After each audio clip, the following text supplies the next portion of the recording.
We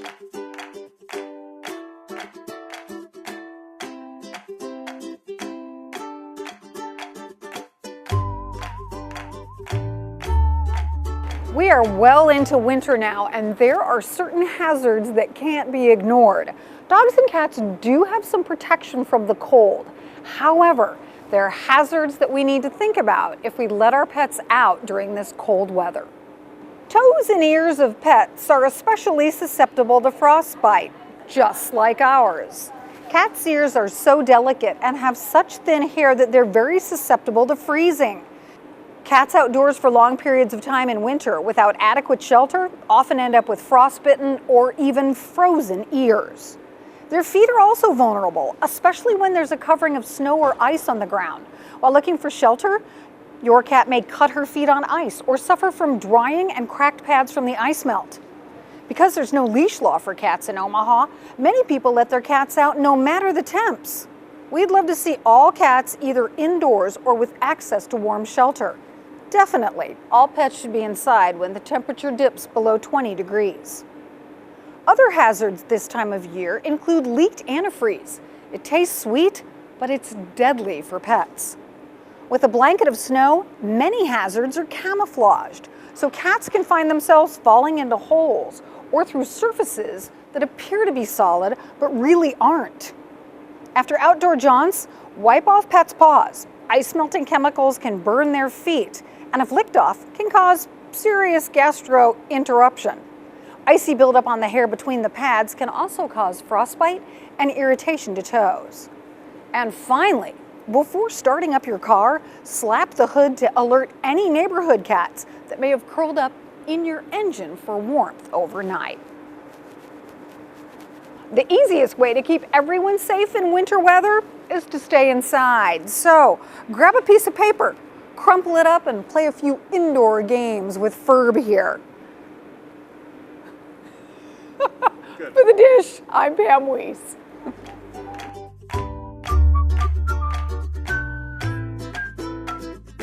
When we have guests coming over to our house, we need to be sure that our dog knows how to greet properly. Dogs like to jump, they like to run up on people, but that's not a good thing because they're going to knock people over. You've got cold weather, people trying to get in your house, maybe carrying things. So we needed to give the dog a spot away from the door. It's our job to answer the door, not the dog's. When people come in, it's best if they can kind of ignore your dog. This is a 7-month-old puppy. He doesn't know anything. So when your guests come in, they're going to toss cookies on the floor to him and they're not going to talk to him.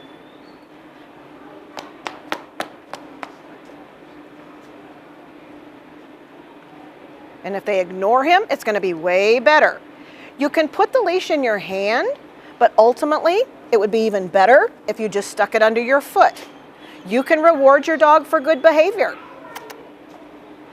As people can come in, drop the cookies on the floor. It takes their attention to the ground instead of up here at people's faces and jumping and all those kinds of things. As the dog gets older, maybe then we teach the dog that they need to sit to greet people. Herman doesn't know that yet. But if good things come when you're down here, why should anything good come why should I get up off my feet? Once they're calm, then they can walk around and greet your neighbor, your company, with the people just having a cookie in their hand, keeping it low. Again, drop it on the floor. Dropping it on the floor for them and not talking to them. It just helps the dog calm down. When we make eye contact, that doesn't help the dog calm down. That helps the dog amp up. So if they just can keep things calm, let your dog try it for a little bit. Maybe then they get to go in their kennel with a good bone or something super fun to play with. There are lots and lots of toys out there that are different and fun, make great Christmas presents. But you can put things like their dinner, breakfast in it, something like this, where you can put the food in there and they have to roll it around and make it fall out. Again, it's their kibble you're putting in there, so it's not like you're putting a bunch of calories in them. You can always do Kongs. Kongs come in various sizes, big guys. And then there's stuff for the little guys as well, in the medium size. But you can stuff these things, again, with their kibble and maybe put something around it, like maybe some sweet potatoes or some mashed potatoes. Shove it all in there and freeze it. So it takes them a little bit longer. Some dogs like things like Nylabones, and Nylabones come in lots of sizes, lots of shapes, and lots of flavors. And it'll occupy them for quite a while. With some of these, when they start chewing on them and it gets too sharp or something, you can always sand it down, wash it off, and give it back to them. Some dogs like puzzle toys. This one, I'm going to pull them out. So you can take the little toys out and teach your dog how to push the toys back in, either this part or in this part, or they figure out how to pull them out. Again, it's something that occupies them, gives them something different to do. With wrapping paper, some dogs love to tear things up. It's a fun thing for them. Take the wrapping paper after people have opened packages, crunch it up tight, throw it all on the floor in the middle. Watch them, don't let them ingest it. They have to spit it out or drop it, whatever you want to call that. But it's fun for them to tear it up, put some of it in a box, let them figure out how to get it out. All those things make it Christmas fun for them, the holidays fun for them, and not so strenuous on you. But watch them. If they need a break, by all means, give them a break. But make it a positive break. It's not punishment. They're just overwhelmed.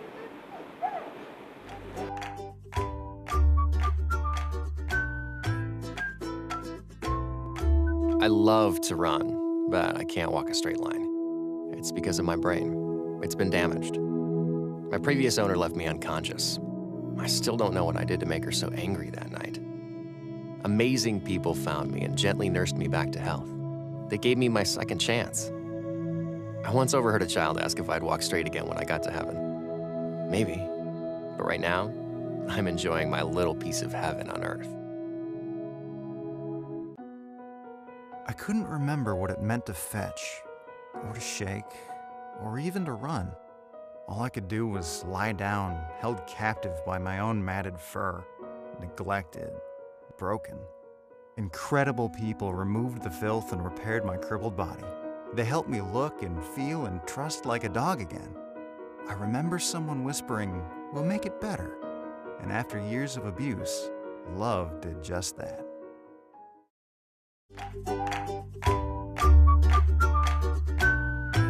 With the holidays around the corner, if you have cat lovers on your shopping lists, why not give gifts that give twice?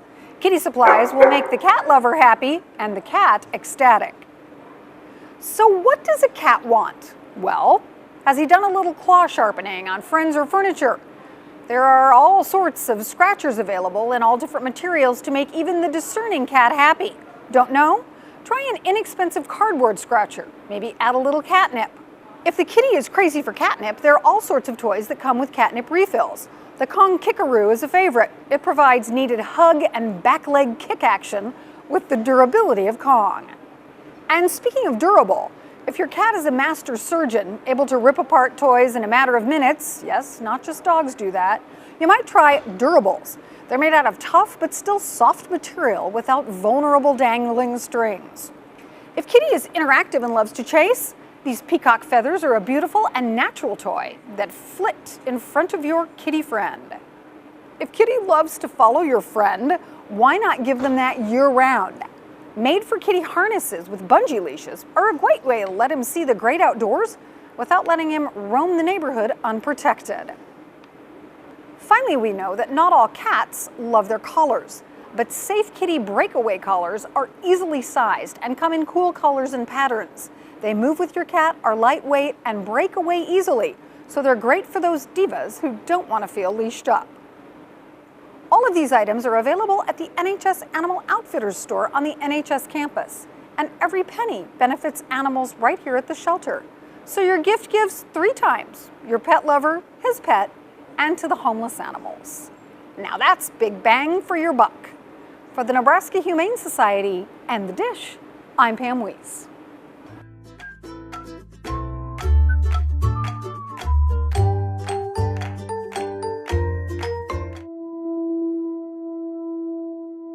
I didn't always walk this way, all crooked, like I had a few too many. It started after I suffered irreversible brain damage. I don't know what I did to make my previous owner so angry. Sure, I had a few accidents on the carpet, chewed a couple pairs of shoes, but I always tried to make up for it. Gave extra kisses, snuggled a bit closer. I'd sit and stay and wish myself invisible when the yelling got too loud. It didn't matter. I'm told that I was found unconscious that night. Amazing people gently nursed me back to health, waiting patiently by my side and surrounding me with love and the promise of safety. I was given a second chance. I once overheard a little girl ask if I'd walk straight again when I got to heaven. Maybe. But right now, I'm enjoying my little piece of heaven on earth.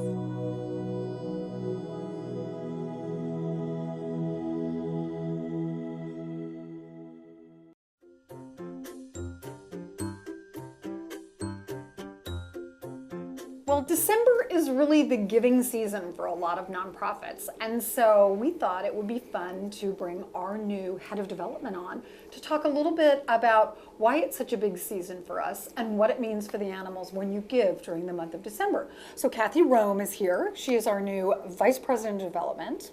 And talk a little bit about December and the giving season and what happens for people and why it's so big for charities. Right. A lot of people really hold their giving until the end of the year. They want to see what their taxes are going to do, what bills look like, things like that. And so they wait until the end of the year. So December is a huge month for most nonprofits when it comes to giving. And it is a month with significant need. So we try all year to stay on pace with raising funds to care for as many animals as we can. But by the time December gets here, we still have a gap.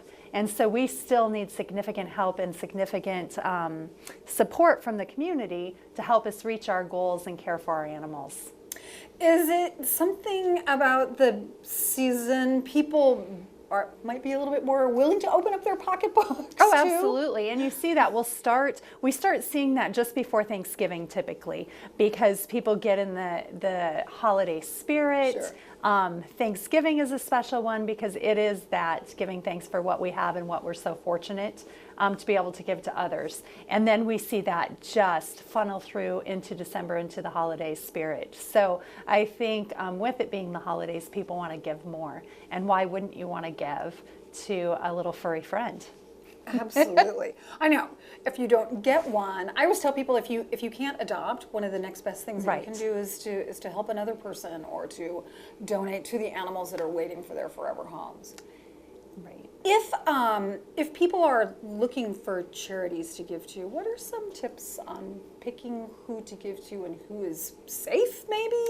Great question. Great question, because we all, and I look at maybe my parents who are getting a little bit older and are constantly being solicited for funds. You get a lot of phone calls this time of the year, and people with giving hearts tend to want to give to everyone, and that's hard. And so some tips and things you can do to look at to determine a good charity or a nonprofit to give to is look at GuideStar and Charity Navigator. Mm-hmm. Charity Navigator has a nonprofit rating, and they really do a very thorough audit of all nonprofits, looking at their transparency, revenue, expenses, how the funds are being spent.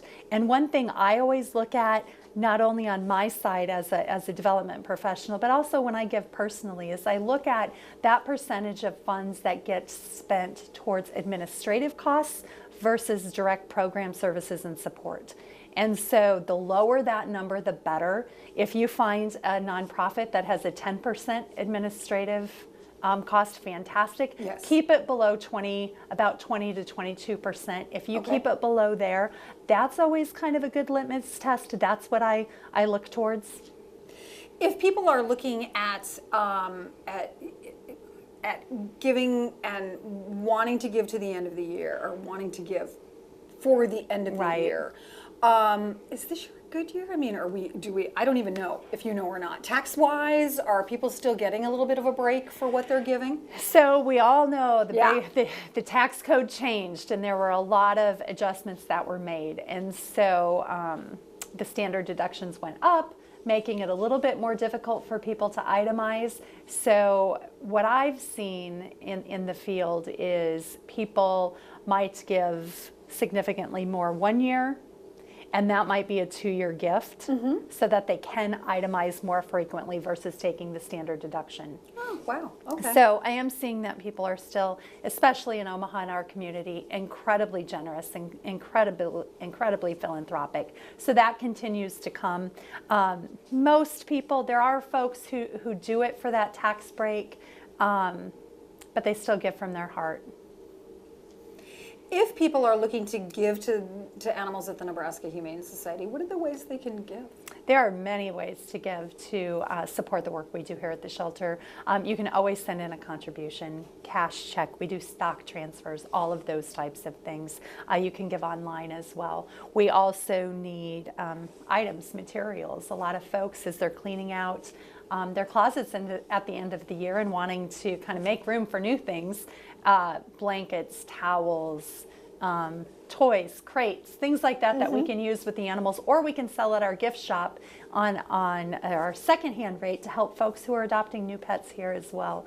Another way to give, if you're looking at leaving a legacy and wanting to think long-term giving, is you can definitely look at estate planning and remembering NHS and the animals in wills, bequests, things like that.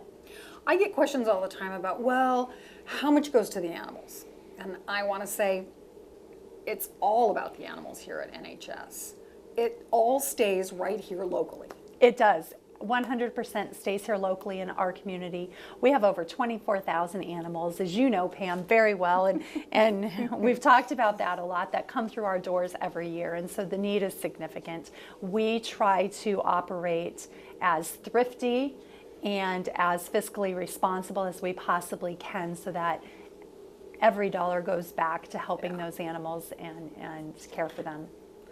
If we, a couple of the things I wanted to talk about too, just some of the things that I think that people don't understand is that we spay and neuter, microchip, give guys first vaccinations, and then we do a lot more than that. We do lump and bump excises, and we try to get animals into as adoptable shape as possible. Is our biggest expense medical?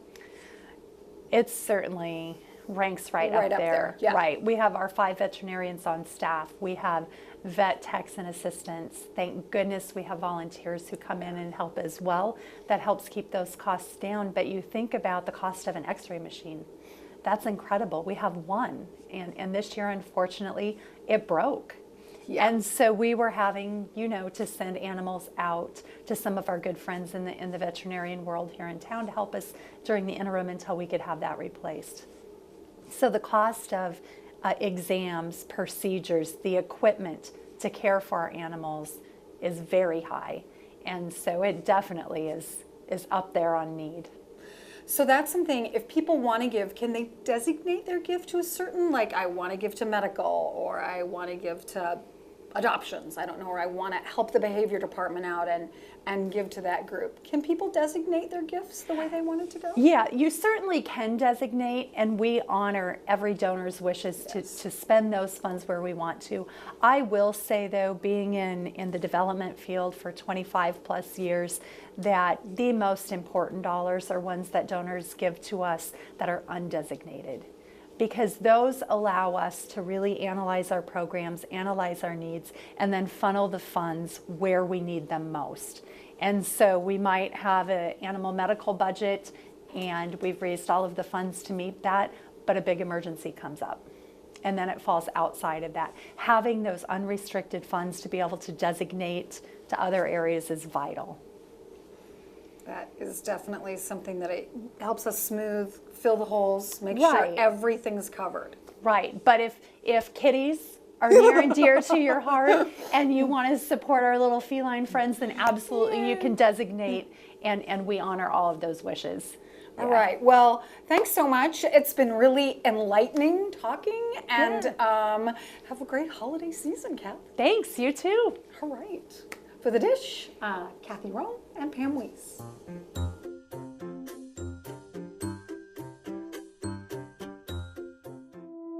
I love to run, but I can't walk a straight line. It's because of my brain. It's been damaged. My previous owner left me unconscious. I still don't know what I did to make her so angry that night. Amazing people found me and gently nursed me back to health. They gave me my second chance. I once overheard a child ask if I'd walk straight again when I got to heaven. Maybe, but right now, I'm enjoying my little piece of heaven on earth. I couldn't remember what it meant to fetch, or to shake, or even to run. All I could do was lie down, held captive by my own matted fur, neglected, broken. Incredible people removed the filth and repaired my crippled body. They helped me look and feel and trust like a dog again. I remember someone whispering, "We'll make it better." And after years of abuse, love did just that.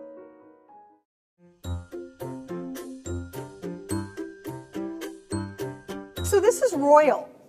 Royal, as you can tell, is extremely fixated on treats. And I'm not trying to tease him. I'm trying to teach him a little bit of patience. But if you had a kid with a cookie right here, it would be very much gone by the time that child wanted to play with Royal. And that could be some problem for you and your child. So we have Royal as no kids under 6, simply because of that. And when he gets playing and amped up, he can be a little bit rowdier. I'm gonna go ahead and stand up and give him a little bit of room, I think. Hey, buddy, will you play with this? He is a pit bull mix. He is about 2.5 years old. He came into us and was initially very shy. And he can be kind of shy. He comes in, he kind of looks at the place and goes, whoa. And then once he feels comfortable, he starts really goofing around and enjoying himself. Royal, will you come here a minute? He loves to play. What is this? What is that? Oh, will you get that? Will you get that? Are you gonna get that? Are you gonna get that toy? Now he knows that I have treats. He's not gonna play with the toy much, but when he came in earlier, he was really playing. But I mean, this dog is so treat motivated that he will be a great dog to work with in terms of training or anything else that you might want to do. I mean, he will follow that treat and watch it the entire time. So a great dog to work with in terms of training, taking him to a class, enjoying that bonding experience, getting to know him a little bit more, and then knowing what you need to do to get him to do more things for you as your life with him progresses. Will you sit down? Oh, you don't know down, but that's okay, buddy. That's okay. I know. He's very, they say, affectionate. I know, but all you can see with me is the treats, right? He's affectionate. He likes tactile stimulation. He likes to be petted. But again, he can be a little bit disconcerted with a lot of activity that's chaotic and frenetic around him. He likes to play rough. It's a weird dichotomy. But he also needs a little bit quieter household so that he can acclimate appropriately. Hey, Royal, will you come here? Oh my goodness. And then there's that. Barumpa. Come here, buddy. I've got the treats. Treats. Come on. And Treats will get it. Hopefully he will not bowl me over and sit down. Oh, perfect. That's the way you want a dog to run up and then stop. And that is the lovely Royal. Oh, good boy. I know you're a good boy. Oh, come here. Oh, come here. This is Stark. Stark is 9 months old. He's a typical puppy, especially kind of a min pin mix because he's very active, loves to bebop around, but he can get kind of worried about things that are new, and lots of things are new to him because he hasn't been on the earth very long. So Stark can get a little worried when leaves blow by and you're on a walk, or when he hears a siren and you're on a walk. So he needs some confidence building as you're headed out. I know. Everything's good. So what we do in that instance is that we take along high value treats and let him know that everything is positive and happy. Come here, Stark. He also probably needs a family that will treat him that way too, in terms of giving him a little bit more self-confidence, because while he is a pup, a 9-month-old pup, and he has some confidence, there's some things that he's not real confident about. And so we want him to just be very comfortable in his skin, and that way he'll have a really good life and not run into problems where he feels it's a fight or flight situation. Stark, do you like these? Do you like these? Yeah, I got the good stuff, buddy. Up here. Oh, I know. Oh, there you go, bud. There you go. He's kind of a typical little min pin look. He's so cute. He's got this great sculpted bod. He's got really big ears. His brown, will you come here? Will you come here? Will you come up here? Oh, and let's show your pretty face. He's got the kiss marks over his eyes and a brown muzzle. So he's got a great coloring, and he's got a really fun little personality and attitude, don't you? Oh my goodness, oh my goodness, oh my goodness, yeah. And is a very typical dog. He would probably fit into most families very well. Again, starting him off with kids that are screaming and chaotic might not be great, but if he meets a family and everything works out, that might be a really good match for him because he might need someone who gives him a little bit more activity. If you leave him alone, he's gonna need activity too. Something to chew on, a puzzle toy, a Kong, something like that. But for the most part, Stark's a good to go little man. Hey buddy. Hasn't learned what the sound of a treat bag is yet because he's just a baby. Here you go. Do you know sit? No, you don't know anything. You don't know anything, but we will teach you soon. That is fabulous little min pin mix, Stark. I'm Pam Weiss for The Dish.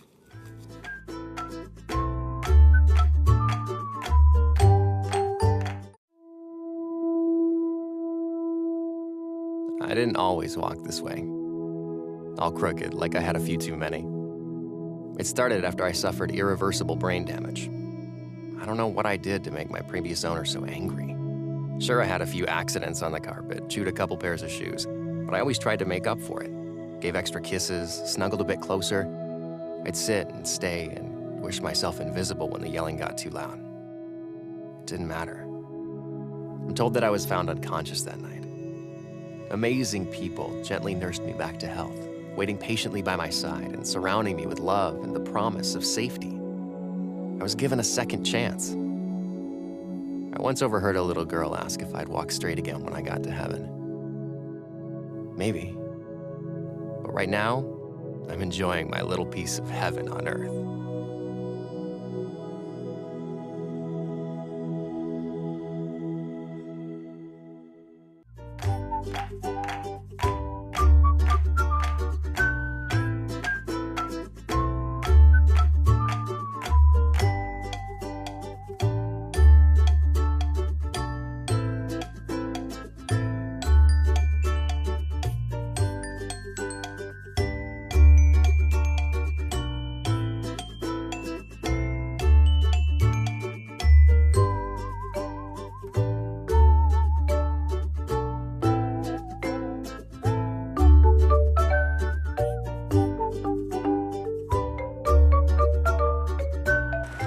Thanks for joining us for The Dish.